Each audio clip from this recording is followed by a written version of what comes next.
ఆంధ్రజ్యోతికి చాలా ప్రేమ నేనంటే. ఒకసారి సీట్ లేదంటారు. ఒకసారి సీటు ఎంపీగా ఒంగోలు ఇస్తానంటారు. పక్క రాష్ట్రాలకి ముఖ్యమంత్రులు కూడా చేసేసేలాగుండారు వీళ్ళు మా అందరిని చూస్తా ఉంటే. అంటే వీళ్ళ ఫ్రస్ట్రేషన్ ఎలా ఉంది అంటే తెలుగుదేశానికి, జనసేనకి ఈరోజు కాంగ్రెస్‌కి అభ్యర్థులు లేరు అనౌన్స్ చేద్దామంటే.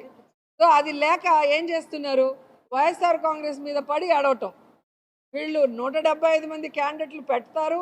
లేదా కావాలంటే మార్పులు, చేర్పులు కూడా చేసుకోవడానికి వీళ్ళకి క్యాండిడేట్లు దొరుకుతున్నారు. మాకు దొరకట్లేదే అన్న బాధ, కక్ష సాధింపు ఈ విధంగా క్యాడర్‌లో కన్‌ఫ్యూజ్ చేస్తూ లీడర్లు కొట్టుకునే పరిస్థితిని తీసుకొస్తుంది పచ్చ ఛానళ్ళు మాత్రమే అని కూడా ఈ సందర్భంగా తెలియజేసుకుంటున్నాను. ఈరోజు నగిరి నియోజకవర్గంలో వర్క్ చేసుకుంటున్న నాకు ఎక్కడో ఒంగోలుకు పోవాల్సిన అవసరం ఏముందో కూడా నాకు అర్థం కాల. ఈ ఏబిఎన్ గారు కానీ, ఆంధ్రజ్యోతి రాధాకృష్ణ గారు కానీ, లేదా రామోజీ గారు ఏమన్నా నగిరికి వచ్చి కంటెస్ట్ చేస్తారా? వాళ్ళ ఇంట్లో మనోళ్ళో మనవరాళ్ళు చేస్తారా? పోనీ వాళ్ళకి కావాలంటే జగన్ గారిని అడగచ్చు కదా! ఎందుకు ఈ విధంగా పేపర్‌లో రాస్తున్నారో నాకైతే అర్థం కావట్లేదు.